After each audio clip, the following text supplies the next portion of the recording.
사사기 9장 보겠습니다. 구약성경 376쪽에 사사기 9장 1절에서 6절 말씀, 사사기 9장 1절에서 6절 말씀 읽겠습니다. 제가 먼저 1절 말씀. 여룻바알의 아들 아비멜렉이 세겜에 가서 그의 어머니 형제에게 이르러 그들과 그의 외조부의 집에 온 가족에게 말하여 이르되, 너희는 세겜의 모든 사람들의 귀에 말하라. 여룻바알의 아들 70명이 다 너희를 다스림과 한 사람이 너희를 다스림이 어느 것이 너희에게 나으냐. 또 나는 너희와 골육을 기억하라 하니, 그의 어머니의 형제들이 그를 위하여 이 모든 말을 세겜의 모든 사람들의 귀에 말하매 그들의 마음이 아비멜렉에게로 기울어서 이르기를 그는 우리 형제라 하고, 바알브리 신전에서 은 70개를 내어 그에게 주매 아비멜렉이 그것으로 방탕하고 경박한 사람들을 사서 자기를 따르게 하고 오브라에 있는 그의 아버지의 집으로 가서 여룻바알의 아들 곧 자기 형제 70명을 한 바위 위에서 죽였으되, 다만 여룻바알의 막내 아들 요담은 스스로 숨었으므로 남으니라. 세겜의 모든 사람과 밀로 모든 족속이 모여서 세겜에 있는 상수리 나무 기둥 곁에서 아비멜렉을 왕으로 삼으니라. 아멘. 여룻바알이라는 별명을 가졌던 기드온이 죽었습니다. 여룻바알이라는 말은 바알을 대하여 싸웠다라는 말이죠. 기드온이 그 지역에 있는 바알의 신전과 신상을 파괴한 일 때문에 그에게 붙여지는 별명입니다. 우리가 기드온 잘 알고 있다시피 미디안이라고 하는 큰 대적들을 물리치고 이스라엘을 구원한 사사가 아니었습니까? 더군다나 우리가 잘 알고 있듯이 300명밖에 되지 않는 그런 군사들과 함께 그 큰 군대 미디안을 물리쳤으니까 정말 하나님께서 말씀하신 대로 큰 용사답다, 그렇게 보여지죠. 그러나 우리가 지난주에도 살펴봤지만 사실 그는 그렇게 용맹스러운 사람도 아니었고 굉장히 겁이 많은 사람이었고, 그렇게 이스라엘을 구원하기 위해서 앞장서서 나아가서 큰 전쟁을 치를 만한 용사도 아니었다. 하나님께서 사실 다 하신 일이에요. 그래서 그 일을 하나님께서 각인시켜 주시기 위해서 내 능력으로 구원하는 건 아니고 여호와 하나님의 능력으로 구원하는 것이다 라는 것을 일깨워 주시려고 기드온에게 있는 군대 숫자도 몇 명까지 줄이신 거예요? 300용사로 주신 거예요. 우리가 이제 성경을 잘 봐야 돼요. 그래서 이 300용사만 있으면 된다, 기드온과 300용사, 이렇게 우리가 성경을 보지 말고 하나님이 구원하신다는 것을 보여주시려고 이렇게 7만 명이나 되는 숫자를 몇 명으로? 300명으로 확 줄여놨구나. 여러분 300명으로 무슨 전쟁을 할 수가 있어요. 그렇죠? 그렇게 성경을 우리가 하나님 중심적으로 바르게 봐야 돼요. 그럼에도 불구하고 우리가 기드온, 사사 기드온을 보면서 안타까웠던 것은 그가 이 모든 전쟁의 공로를 자신에게 돌리는 모습을 보일 때, 이스라엘 백성들이 당신과 당신의 집안이 우리를 구원했다라고 할 때에 그가 표면적으로는 내가 어떻게 그러겠냐고, 그러면서도 속으로는 그 말을 너무 기뻐하여서 이스라엘 백성들에게 그 탈취해서 얻은 금을 다 걷어가지고 뭘 만들었다 그랬어요? 금 에봇, 제사장만 있는 금으로 된 옷을 쫙 걸어놔서 그것이 이스라엘 백성들에게 우상이 되었다. 그러니까 이스라엘 백성들이 하나님의 성막에 가서 하나님을 섬기고 예배해야 되는데, 그렇죠? 그 기드온의 집에 있는 금으로 만든 에봇 옷을 갖다가 음란하게 해서 자기들이 무슨 제사장 가문인 것처럼 그렇게 행해서 우상 숭배가 시작이 됐다. 그리고 기드온은 그래서 사사로서 처음으로 계속해서 권력을 이어가려고 했던 그 아들들에게 그 권력을, 특권을 이어주려고 했던. 근데 여러분 사사는 이어받는 게 아니잖아요, 그죠? 근데 그런 시도를 했던, 오늘 한국 교회 모습하고 비슷하단 말이에요. 어쨌든 더 말하기도 입이 아프니까 하도 말해가지고 입이 다 부러뜨릴 정도는. 그런 모습, 너무나 안타까운 모습이죠. 그렇게 영광을 자기가 다 가로채니까 어떤 일이 벌어졌느냐? 그러면은 그 아들 때 가서 권력 투쟁이 벌어지는 거예요. 기드온이 아내를 엄청 많이 뒀다 그랬어요. 그래서 아들만 70명이었다 그랬어요. 그러니까 왜 이렇게 결혼을 많이 했겠어요? 이유는 한 가지죠. 결혼 많이 할 때는 왜 많이 하는 거예요? 무슨 결혼? 청약 결혼이에요. 여러 지파 여러 유력한 사람들하고 결혼을 맺어서 자기의 권력을 건고히 하라는 거예요. 그런 의도를 가지고 있었는데 그 아들들 중에서 세겜이라는 곳에 첩의 아들이 하나 있었다는 거예요. 아비멜렉이라는 사람인데 이 사람이 아주 경박하고 천박한 사람이었다. 첩의 아들이라는 게 문제가 아니고 질이 나쁜 사람이었던 거예요. 그래서 이 사람이 또 권력에 대한 욕망은 또 엄청나게 큰 거예요. 그래가지고 자기 고향에 가서 자기 집안 사람들에게 말하기를, 야, 우리가 권력을 갖자. 아버지의 집을 우리가 다스리자. 그런 이제 계획을 이야기해서 우리 고향 세겜, 이 이스라엘 땅의 세겜은 이스라엘 백성들이 처음 가나안 땅에 들어왔을 때 하나님 앞에 가서 예배했던 곳이잖아요. 거기 산 두 개가 있다 그랬죠? 사람의 어깨처럼 에발산, 그림신산, 축복의 산, 저주의 산, 하나님과 언약했던 곳이에요. 굉장히 중요한 지역이죠. 거기서 세겜 사람들과 함께 모의를 하는 것입니다. 우리가 기드온의, 내가 첩의 아들이긴 하지만 나도 그 아들인데 우리가 이스라엘을 다스리자. 우리가 이스라엘의 왕이 되고 너희 세겜 족속이 이스라엘을 다스리는 족속이 되자. 그렇게 했더니 세겜 족속이 그것을 좋게 여겼다 그랬어요. 서로 뭐가 맞은 거예요? 이렇게 서로 이익이, 이 악당들은 이익만 맞으면 서로 그냥 야합하는 거는 쉽게 하잖아요. 그렇죠? 근데 나중에 요 둘이 서로 싸워 서로 죽여요. 근데 요 때는 서로 이익이 맞는 거예요. 세겜 족속도 자기들이 이스라엘을 주관하는 족속이 되기를 바라고, 이 아비멜렉도 자기가 이스라엘 왕이 되기를 바라는 거예요. 그랬더니 세겜 족속이 바알브리 신당에서, 그러니까 이 세겜 족속이 뭐를 섬기고 있는 거예요? 여호와를 안 섬기고 바알을 섬기고 있는데 거기에 자기들이 바알 우상에게 바쳤던 그런 헌물 중에서 은 70개를 아비멜렉에 줬다. 이게 왜 준 거예요? 군자금이에요. 그래서 이 돈을 가지고 아비멜렉 가서 사람을 산 거예요. 용병을 산 거죠. 근데 그 용병들에 대해서 뭐라 그래? 방탕하고 경박한 사람들. 오늘로 말하면 뭐라 그럴까? 조폭? 뭐라 그럴까? 용병? 이런 사람들을 돈으로 다 산 거예요. 산 거죠. 요즘 뭐 러시아하고 우크라이나 전쟁할 때 보니까 군인 수가 모자라니까 러시아에서 누굴 데려다 써요? 죄수들을 데려다 쓰는 거예요. 요즘 여성 죄수들까지 데려다 쓴대요. 그래서 전쟁에 나가면 너희들 다 사면, 살면 사면, 그래서 다 죄수들을 쓴다는 거죠. 그런 거 똑같은 거죠. 그래서 그렇게 돈으로 경박한 이런 사람들을 사가지고 급습을 하는 거예요. 기드온의 집 오브라라는 지역을 급습해서 한날, 그날 아마 아들들이 다 모여 있었나 봐요. 아주 무슨 날이 있었겠죠, 그렇죠? 그 날 한 바위에서 70명을 다 죽였대요. 아들들을. 한 명만 살아남았대. 요담이라고 하는 한 사람은 살아남고 다 죽였어요. 그리고 거기서 아비멜렉이 세겜 족속과 함께 자기가 왕된 것을 선포하고 이스라엘을 다스렸다는 거예요. 이런 일이 이스라엘에 발생했다는 거예요.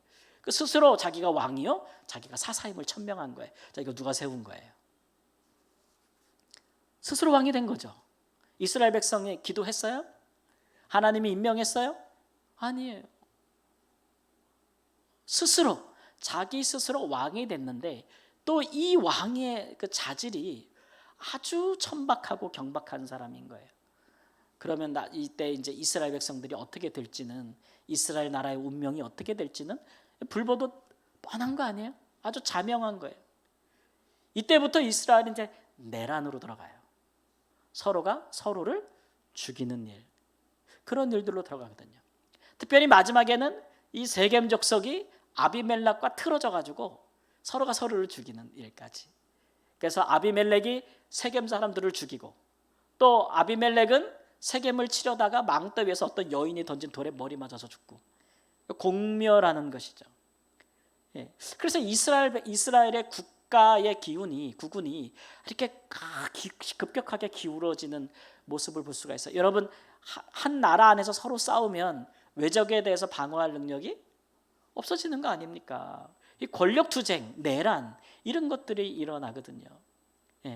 우리가 이런 단면들을 보면서 사람들이 하나님께 영광을 돌리지 않고 하나님이 행하시는 앞에서, 구원 앞에서 겸손하지 않고 스스로 하나님의 영광을 가로채고 권력 다툼을 할 때에 어떤 일들이 일어나는 것을 보여주고 있는 거예요.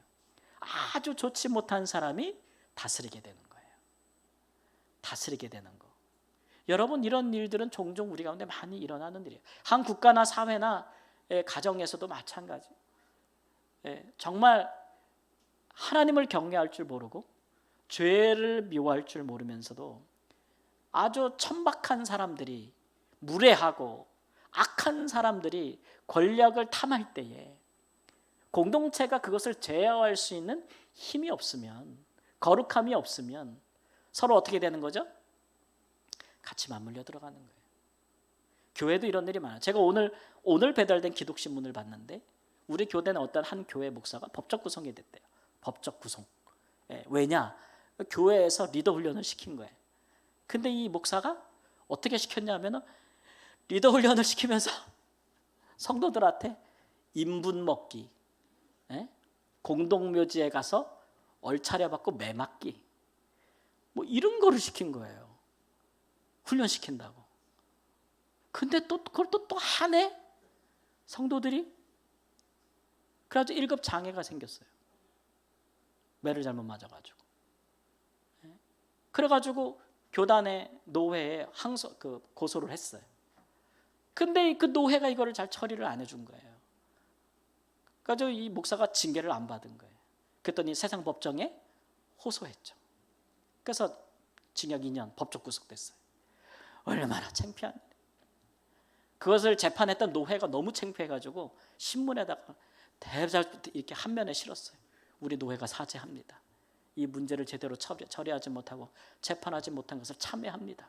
성도 앞에, 피해자 앞에, 교회 앞에, 교단 앞에, 총회 앞에 참회한다고 기사가 실렸더라고요. 너무 부끄럽지 않아요, 여러분? 어떻게 그렇게 천박하고 무례하고 폭력적인 사람이 교회 목사가 될 수 있으며 그런 것들을 용납하는 공동체는 또 어떤 공동체이기에 그런 지경에 빠지게 되는가? 이 성경에 있는 얘기들이 그냥 되는 얘기들이 아니에요. 이렇게 폭력을 행사하고 무력하고 무례한 자들이 그렇게 지도자의 자리에 오를 수 있도록 용납하는 그런 무력하고 부패하고 타락한 공동체, 힘이 없는 공동체, 하나님을 인식하지 않는, 하나님을 경외하지 않는 공동체, 같이 맞물려 가는 겁니다. 저는 이제 목사기 때문에 늘 교회 얘기할 때 목사 욕을 하죠. 그러나 여러분, 그런 나쁜 목사들이 교회에서 그런 짓들을 할 수 있는 것은 그런 공동체가 있기 때문에 그러는 거예요. 그런 것들을 수용하는 공동체가 있기 때문에 그러는 거예요. 그런 것들을 맹신하는, 하나님을 보고 신앙생활하지 않고 누굴 보고 신앙생활하는 거예요? 눈에 보이는 그런 목사를 보고 신앙생활을 하는 거예요. 직분의 거룩함이 있어요? 하나님이 거룩한 거예요? 직분이 거룩한 거예요? 그렇잖아요. 그런 어리석은 시대에 우리가 살고 있지 않는가? 이런 것들을 우리가 각성하고 경성해야 돼요. 악한 사람이 마음 놓고 자기의 악함을 떨치며 자랑하며 마음 놓고 할 때 무력하게 당한다면 그런 공동체는 죽은 공동체에 불과해요. 죽은 공동체예요, 여러분. 왜 죽었습니까? 왜 죽었습니까? 왜 잠자고 있는 겁니까? 왜 무력합니까? 기도하지 않기 때문에 그래요. 살아계신 하나님이 우리를 통치하시기를, 하나님이 우리 가운데 임재하시기를, 하나님이 다스리시는 가정과 교회와 우리 사회가 되기를 기도하지 않으면요, 이런 일들이 일어나요. 하나님이 통치하지 않으면, 사람이 하나님을 두려움이 없으면 이런 일들이 일어나는 거예요. 지금도 막 일어나고 있는 거예요. 우리 가정에, 우리 교회에, 우리 사회에 일어나고 있는 거예요. 이런 것들이 우리에게, 야, 그렇구나, 우리가 이런 시대에 빠져들어가지 않기 위해 조심해야겠구나. 이런 시대에는 지도자도 타락하고 성도들도 타락합니다. 이런 시대에 다 타락해요. 교회도 타락하고. 우리가 그런 것들을 정말 경계하는 시대에, 각성하는 시대에 우리가 살고 있지 않나, 이런 생각이 들어요. 정말 우리 그렇지 않습니까? 그래서 우리가 이제 기도할 때 깨어 기도해야 되는 것이고, 우리가 기도하는 것 중에 가장 중요한 게 뭐예요? 가장 먼저 기도해야 될 게 뭐예요? 주님이 우리 가르쳐준 기도에, 아무리 우리의 일상이 급하고 우리의 인생의 문제가 급해도 거기에 우리 기도가 다 빠져버리면 안 돼요. 그런 것들은 내가 하나님께 맡기고, 내가 주를 위해 살면 주께서 인도하시리라고 맡기고, 우리가 먼저 기도할 때 주의 나라를 위해서 기도해야 돼요. 하나님, 주님이 우리를 다스리지 않으면, 하나님이 우리 강 목사에게 하나님 은혜 주지 않으면 우리 다 망해요. 이런 거 있잖아요. 예? 우리 장로님들에게 은혜를 베풀어 주지 않으면 우리 교회가 다 망해요. 하나님엔 우리 소망이 없어요. 우리 이렇게 기도해야 돼요. 우리 가정에 하나님, 내가 깨어있는 나 영적으로 죽으면 우리 가정 누가 살려요? 하나님, 내게 항상 은혜를 주세요. 이런 기도들이 나와야 되죠. 그렇죠? 우리 사회를 위해서도 이런 기도로 깨어있는 하나님의 백성들이 있을 때에 이런 악한 종류의 사람들이 왕노릇하지 못해요. 예, 이건 영적인 싸움이거든요. 이건 또 선한 싸움이에요. 예. 이런 시대가 한번 확 오게 되면 얼마나 많은 양심을, 신앙 양심을 가진 사람들이 고통을 받는 시대가 없겠어요. 우리가 그런 시대를 너무 많이 알고 있잖아요. 우린 그런 시대로 들어가면 안 돼요. 지금 간당간당해요. 위험해요.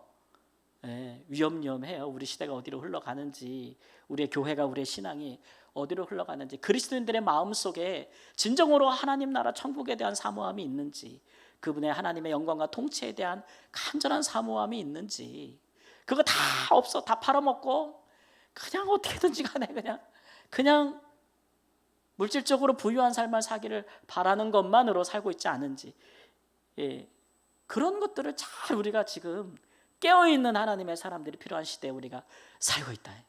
금요 기도에 나와서 기도하는 분들이 이런 하나님이 받으실 만한 순수한 기도를 하지 못하면 누가 하겠어요? 누가 하겠어요? 우리가 해야 합니다. 우리 여기 사명 있는 사람이에요. 그래서 우리가 기도하는, 내가 있는 그곳에 하나님의 나라가 임한다면 얼마나 좋겠어요, 여러분. 하나님이 통치하심이 다 나타난다면 거기는 악한 사람이나 죄된 것이 역사할 수 있는 게 없어요. 역사할 수 있는 게 없어요. 그 일을 위해서는 누군가는 싸워야 되고, 누군가는 지켜야 되고, 누군가는 파수꾼 역할을 해야 되는 거죠. 그죠? 예, 해야 되는 거야. 한 사람이 파수꾼 하면 어떻게 되겠어요? 그 사람 잠도 못 자고 죽지. 군대에서 불침번 같은 거 할 때 한 사람이 맨날 밤새고 그 다음 날도 밤새고 그 다음 날 밤새면 어떻게 되겠어요? 안 되잖아요. 함께 기도하고 깨어있는 주의 성도들이 많아야 돼. 시대를 분별하고 우리가 지금 어디로 가고 있는지를 보아 각성하고 더 하나님의 나라를 위해서 깨어있고 실천하는 하나님의 사람들이 많아야 됩니다. 그런 사람들이 있어야 돼요. 우리 교회는 그런 분들로 채워지는 교회가 되기를 소망합니다. 예, 자꾸 계신 분들부터 다 그렇게 깨어 각성하는 하나님의 사람들이 되기를 우리 주 예수님의 이름으로 축원합니다. 아멘. 우리